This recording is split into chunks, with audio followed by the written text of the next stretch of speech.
Wmedia.com news. There were plenty of City of Sheridan projects in 2022, and there are no shortage of projects on tap for the new year. Sheridan Media's Ron Richter has details. Work will continue into the new year on several ongoing City of Sheridan projects. Sheridan Mayor Rich Bridger provides the details. We're going to do a lot of more work up at Blacktooth. We're going to put in some bathrooms up there and, again, some storage just so that it's more user-friendly for the people coming up there. We still have our rail crossing information system that we want to put in at 5th Street and Sheridan Avenue so people know when there's a train coming. And then we'll continue to do some work at Gateway Park. Again, the pool's going to be coming up, and we're going to start planning for that as well.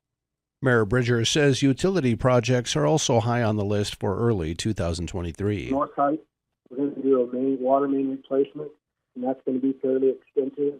And then hopefully, if we are lucky and we can find some funds, we're going to do some rehabilitation out at our water treatment plant. So we have a long list of things, and of course, we'll still do our normal rotomelon overlay and crack seal and all those sort of things that we do every year to keep the city running and in good shape. A big project that is expected to begin in spring of 2023 is the Wyoming Department of Transportation Sheridan Main Street Rehabilitation Project.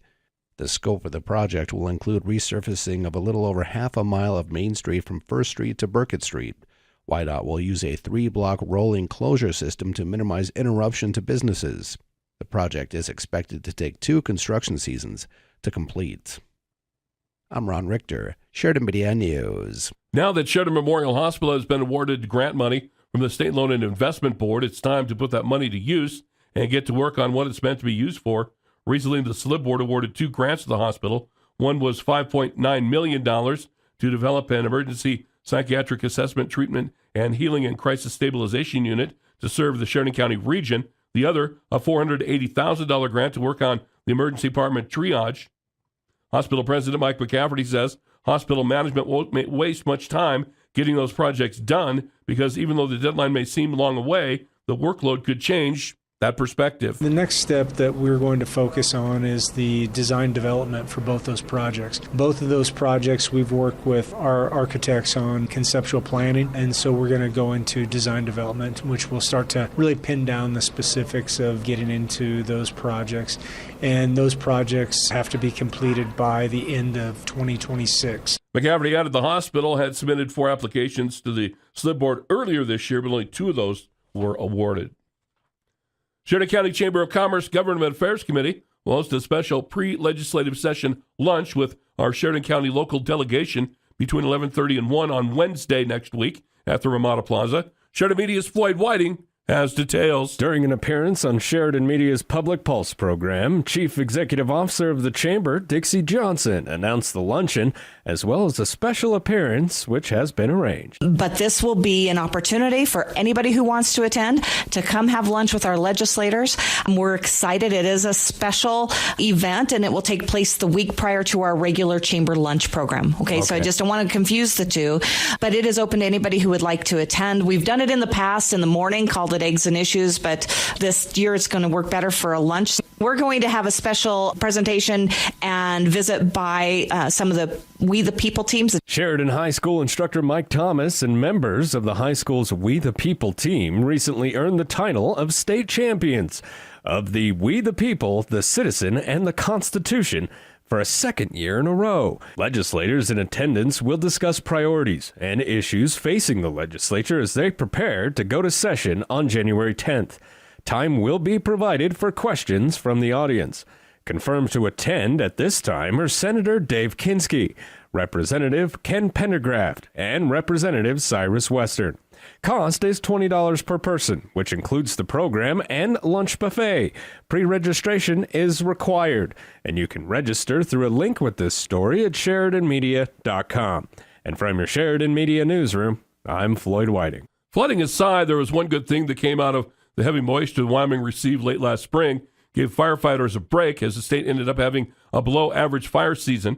Bill Crasper, the State Forestry Division, says there were about 800 fires reported, and there wasn't one section of Wyoming that had much more than any other. The Black Hills area northeast of Wyoming dried out more than the rest of the state, and the southwestern part of the state ended up being the driest. However, fire activity in those areas ended up being low, and Crasper added that rains came at the right time and many fire crews were anticipating and preparing for a fire season that was projected to be a lot worse. We went into the season and all predictions, all of our predictive services said we were going to have a really, really, really heavy, severe season. We didn't have a lot of large fires compared to what we normally would see.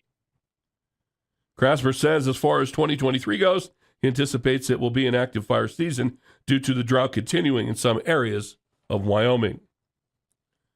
January is a vital month for Sheridan Community Land Trust. While appearing on our Public Pulse program, Executive Director Brad Bauer told listeners donations made during the first month of the year provide critical funding to support the many programs of the organization.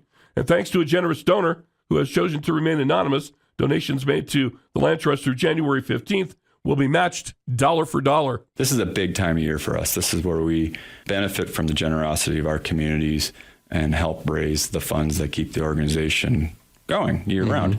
This year end usually is about a quarter of our annual budget we have to try to raise in this time. And so this challenge match, this $40,000, goes a long ways to helping us make that a success. Well, the $40,000 holiday challenge match will match one-time gifts dollar for dollar. Should donors decide to start a new monthly gift, that will make it double. You know, if individuals want to make a donation to the Land Trust this time of year, especially with this challenge, it's going to be matched dollar for dollar. And if they decide that they want to do a reoccurring gift or a monthly gift, which is pretty slick, you can set it up through our website, and you can set up just to have it come every month out of your bank account, and you don't even know it's happening. I do that with quite a few organizations that I support. But if you choose to do that, then this foundation is going to match that gift for 2 to 1. So if you give $1, they're going to give $2. The Land Trust operates many programs in various communities around the county, allowing residents and visitors to explore the region's history, land, and natural resources.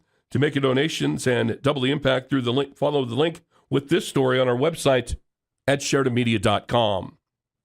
Sheridan Media's Aaron Palmer takes a final look back at the top stories of Johnson County in 2022. Today we look back at Johnson County's top stories during the last year as we focus on October through December of 2022. The Johnson County School Board, during a meeting in October, praised the recent Right Road program at Buffalo High School and those who organized, volunteered, and participated in the program. The Right Road, formerly known as Freshman Impact, is a program that gives students information and real-life experience to make good decisions concerning drinking and driving, internet predators, addiction, peer pressure, bullying, suicide, and other issues.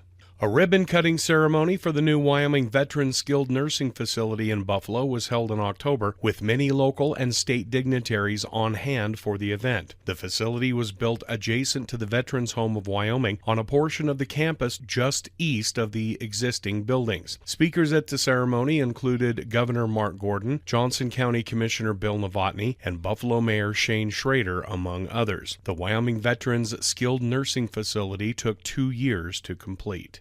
Kate Harriet, who won the election for Johnson County Clerk and was scheduled to take the position in January, withdrew from the position in late November due to health issues. Johnson County's commissioners later approved Jackie Camino as the next Johnson County Clerk over 2 other candidates, Darcy Goney and Jody Telkamp.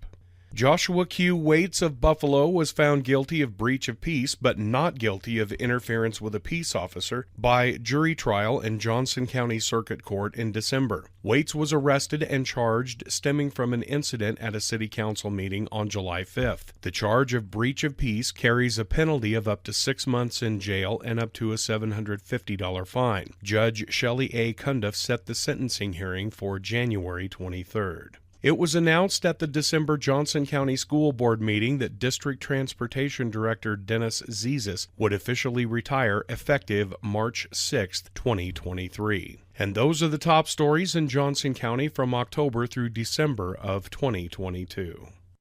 For Sheridan Media News, I'm Aaron Palmer reporting. The museum at the Bighorns is currently closed for the winter, but will open its doors to the public on March 1st.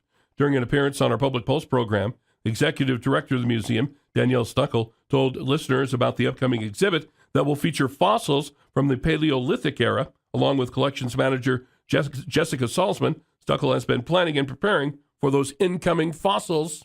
Some of the fossils are dinosaurs, but some of the fossils are mammals.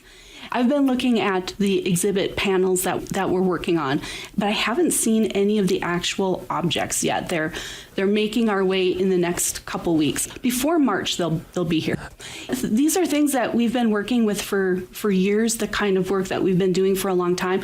So there is a lot of training that you need to have to be able to handle things.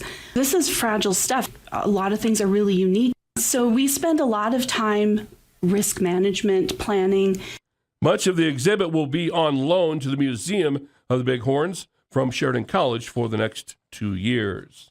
Wyoming Governor Mark Gordon's Mental Health Summit took place October 11th in Casper, encompassing a holistic approach. Governor Gordon, alongside members of the legislative and judiciary branches, discussed the state of mental health in Wyoming during that summit. Gordon said he remains committed to furthering the conversation and working towards solutions that improve behavioral health services in the state. We know that there is so much more we can do, and it's not just a matter of what we can do in the legislature. It's not just a matter of resources. It's a matter of really joining together as a state and finding the various solutions that each of us individually are and coordinating those. As a result of that success of the Health Summit, the mental health website has been established where stakeholders and the public can find information on current efforts underway in the governor's office, as well as information about the governor's challenge to prevent suicide among service members, veterans, and their families. The site provides an opportunity to register for educational webinars, find additional resources, and sign up for a monthly newsletter that provides updates on current and future events. For the latest news, weather, sports, photos, streaming video, and audio, join us online at SheridanMedia.com.